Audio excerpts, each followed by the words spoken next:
Hi, today we will continue our tiny little series of how to paint Grimdark-ish Chaos Warriors for the old world. And I don't want to sound like a broken record, but in case this is the first one you see, the point here is not to produce individual masterpieces, but rather to provide a way to paint troopers that are grim and dark enough to provide a vibe of grimdark throughout ranked units, while at the same time being efficient enough to paint and not to bog you down, and you can actually spend some time on your generals and find fancy units. And there are no speed paints or something like that used. It is all kind of alternative things, just to inspire you more than provide the actual, like, the best way to paint these guys and giving the most ultimate result. So keep that in mind. Like last time, it was all about restraining the palette so that you can move on a gut feeling and do whatever you want, because whatever you do, you cannot really go wrong. But this time it will be much more of a step-by-step guide. And today we'll be painting the Tzeentch guys.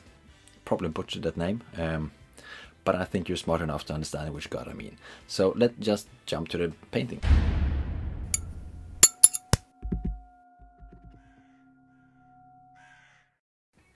The Tzeentch Warriors of last time were sufficiently grim, but not very dark. Today, I want to go darker. Looking at the Tzeentch units in the book, they are not really dark. They range in color from mainly blue to some pink and magenta. But I want something darker. So I googled for some inspiration and found this image. This bird dragon thing is much more what I had in mind, and will be today's inspiration. As usual, we start out with the metals. Cover all metal in silver and then select the trim with gold. Perhaps you want to be, generous with the gold today as well, because there was a lot of gold going on with the Tzeentch guys. As usual, it does not have to be neat, but try to avoid any non-metal bits. That's the main part. Today's major difference is next. Blue ink. Actually, primary cyan, but yeah, bluish ink. Like regular ink you can buy at the art store. I mainly keep it around for drawing, but you can use non-miniature things for miniatures.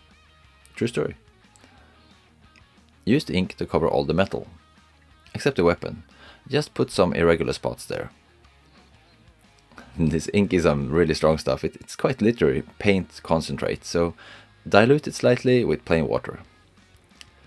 Don't worry if it pulls a bit around things like rivets. It's kind of a feature. If you paint a batch of, say, 8 or 12, it should be dry at the end of the line, but as I only do one here, I wait for a few minutes just to make sure. Because next up is a more traditional step, at least on this channel. We move on with oil paints. These will be used today. It's primary blue and magenta for colors, white and black for value, and burnt umber because, well, it's a medieval inspired fantasy, and the first four are kind of cold, so it's useful to get a tiny bit of contrast in on the warm-cold scale as well. You cover all except the shield and inner cloak in black.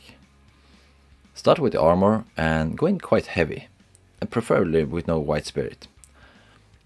Not heavy as in covering all the details, but on areas that are flat, it's even a feature if there is a bit of texture. Continue with the cloak, and here you can be a bit more, liberal with the white spirit. Just improve the flow, speed things up. Right after application, you dry wipe the cloak, boots and gloves, and wet wipe the fur, just as usual. Then it's a good idea to wait for a bit, for the other black to dry. But just let it dry, not cure. This was all done before lunch, and then I went out doing, real world stuff the rest of the day. You can do them all in one go, but then you might have to go back and forth a bit, like I did with the Chaos Undivided. In the evening, these were in a really good state for the next step. Grab a Q-tip, dip it in white spirits and rinse. Remove the black covering the edges of the armor in a stippling motion. Where you cannot reach, use a brush. But you should really prefer the stabbing motion and the large uneven tip of the Q-tip, as it gives a more uneven finish. We try to keep it kind of grim, so it shouldn't be too smooth. Now the rest of the video is basically paint the rest. Oh, and don't forget to like if you actually like this stuff. As blue seems to be the thematic color, cover the entire shield and inner cloak, preferably oil colored dry. Next up is to fix the organic things. As we're going to use a white and burnt umber, you can use them to strike up an off-white and a light brown that can be used to define the edges of the organic stuff. Stipple on all the edges of boots, gloves and furs, then smudge brush it in. Oh, and the off-white and the light umber works well on the horns as well. You can even do a bit of pure white on the horns, but don't overdo it. You don't want it to steal all the attention.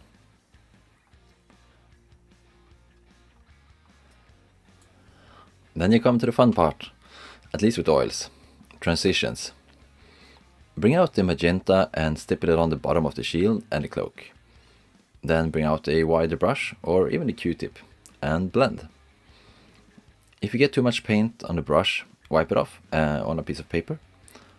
Then do it all again until you're happy. It's really that simple. And fun. These are our only hue transitions. Tzeentch usually have a lot of transitions going on, and they're really fun, but as we're painting troopers here, I still opted to keep it simple. And the bird, goat, dragon thing was, comparably reasonable. Now we move on with some value transitions. On the shield, just do the same, but with white from up top and black from below. You can probably tell that these transitions are not as smooth as you can get with oils. This is deliberate, to get more of a grungy vibe. I even grabbed some darker tones and added to the top, and brighter to dot it in at the dark. All traces are however uniformly top to bottom. This is how you can make it grungy while at the same time not just looking like a big mess. The inner cloak also gets some black from below, and all the cloak edges get a bit of white mixed in to help the eye to define the edges. The edges only take a few seconds, and it really helps the eye. Finally, it's just to wipe the colors from the metal on the shield and the trim, and move on with the weapon. As it already had an uneven coverage, it was just to bring out some white ink and paint a few lightning things on there, and it was done. Here, my shaky hand actually helped me getting some realistic-ish lightning things. Finally, he got a bit of basing. But this is the third video with the same basing, so if you're interested, just watch one of the other ones. Now, he looks like this.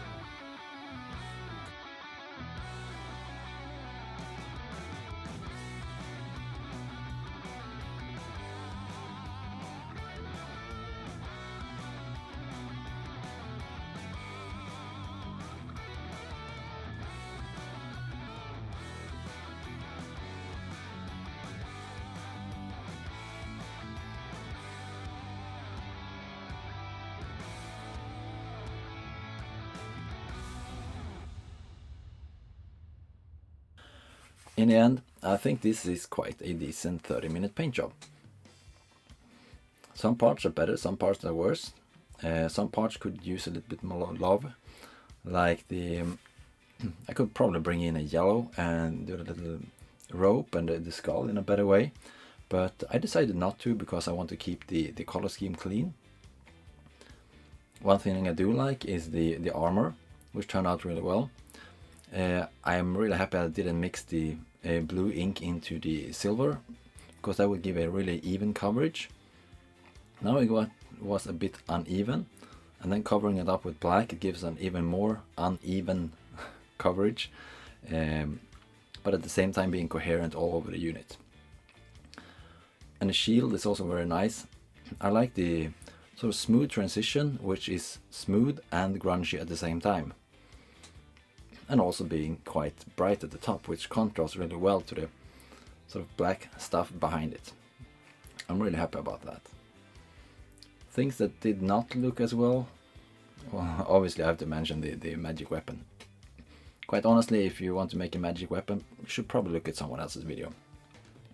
There's probably some sort of contrast paint hack thing you can do, which is equally fast and looks better. But you know what, tabletop distance, this one is just fine. I will be doing the same thing for the rest of the guys if I decide to do Tzeentch guys. But more importantly, did I inspire anyone to do and try anything new? Because that's sort of the thing I try to convey here, you know. Try something new, enjoy your hobby. Because that's the important part.